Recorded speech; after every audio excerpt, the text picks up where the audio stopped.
আসসালামু আলাইকুম।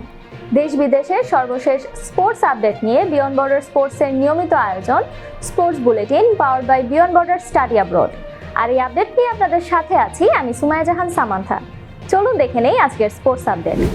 নারী এশিয়া কাপ রাইজিং স্টার্সের গ্রুপ পর্বে থাইল্যান্ডকে 3 উইকেটে হারিয়ে সেমিফাইনাল নিশ্চিত করেছে বাংলাদেশ নারী জাতীয় ক্রিকেট দল। আগে ব্যাট করতে নেমে 20 ওভারে 103 রান তোলে থাইল্যান্ড। জবাবে 1 বল ও 3 উইকেট হাতে রেখেই জয় পায় বাংলাদেশ নারী দল। জাতীয় দলের প্রধান নির্বাচক হিসেবে গাজী আশরাফ হোসেনের মেয়াদ শেষ হবে আগামী 28 ফেব্রুয়ারি, কিন্তু নতুন করে আর চুক্তি নবায়ন করতে চান না বলে বিসিবিকে চিঠি পাঠিয়েছেন জাতীয় দলের সাবেক এই অধিনায়ক। তবে তাকে আরও 2 থেকে 3 মাস দায়িত্ব পালনের অনুরোধ করেছে বিসিবি। নারী এশিয়ান কাপের 26 সদস্যর প্রাথমিক দলে জায়গা পেয়েছেন সুইডেন প্রবাসী ফুটবলার আনিকা রায়ান সিদ্দিকী। ট্রায়াল শেষে আবার ঢাকায় এসে ক্যাম্পে যোগ দিয়েছেন তিনি। ফলে 19 ফেব্রুয়ারি অস্ট্রেলিয়ার সিডনির উদ্দেশ্যে দেশ ছাড়বে বাংলাদেশ নারী জাতীয় ফুটবল দল। সিডনিতে প্রস্তুতি ক্যাম্প ও একটি প্রীতি ম্যাচ খেলে 1 মার্চ থেকে শুরু হওয়া টুর্নামেন্টে অংশ নেবে দল। স্বীকৃত টি-20তে 700 উইকেটের মাইলফলক অর্জন করেছেন আফগানিস্তানের লেগ স্পিনার রশিদ খান। টি-20 বিশ্বকাপ শুরুর আগে টি-20তে রশিদের উইকেট সংখ্যা ছিল 696, তবে পরবর্তীতে সংযুক্ত আরব আমিরাতের বিপক্ষে এই কীর্তি অর্জন করেন তিনি। পবিত্র রমজান মাসে মুসলিম খেলোয়াড়দের ইফতারের সুযোগ দিতে বিশেষ বিরতি রাখবে ইংলিশ প্রিমিয়ার লিগ ও ইংলিশ ফুটবল লিগ। খেলার স্বাভাবিক বিরতির সময় পানি ও খাবার গ্রহণের সুযোগ পাবেন রোজাদাররা।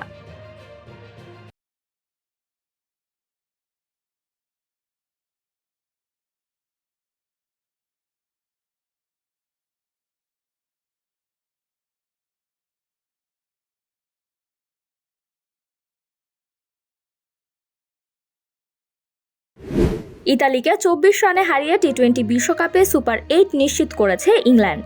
আগে ব্যাট করে 202 রান সংগ্রহ করে ইংল্যান্ড। জবাবে 178 রানে থামে ইতালি। ফলে 4 ম্যাচে 6 পয়েন্ট নিয়ে সি গ্রুপ থেকে দ্বিতীয় দল হিসেবে সুপার 8-এ উঠল দলটি। লা লিগায় বার্সেলোনাকে 2-1 গোলে হারিয়ে ম্যাচ জিতেছে জিরোনা। প্রথমার্ধের যোগ করার সময় পেনাল্টি পেলেও সেটি কাজে লাগাতে পারেনি লামিনে ইয়ামাল। দ্বিতীয়ার্ধে পাও কুবার্সির গোলে এগিয়ে যায় বার্সা।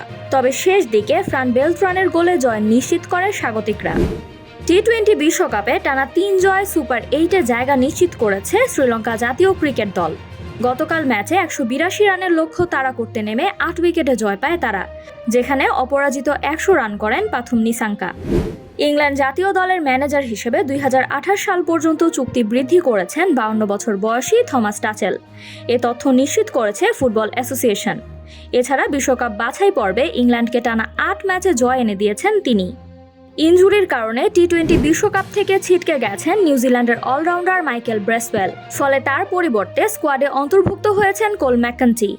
এই পরিবর্তন অনুমোদন করেছে টি-20 বিশ্বকাপের জন্য গঠিত টুর্নামেন্টের ইভেন্ট টেকনিক্যাল কমিটি। এই ছিল আমার হাতে থাকা সর্বশেষ স্পোর্টস আপডেট। এছাড়া আমাদের সাপ্তাহিক cricket analysis show the analyst angle এবং football show the football insight দেখার আমন্ত্রণ জানিয়ে বিদায় নিচ্ছি আমি সামান্থা। আরও আপডেট পেতে সাবস্ক্রাইব করুন আমাদের ইউটিউব চ্যানেল এবং ক্লিক করুন বেল আইকন। ফলো করুন টিকটক ও ফেসবুক পেজে।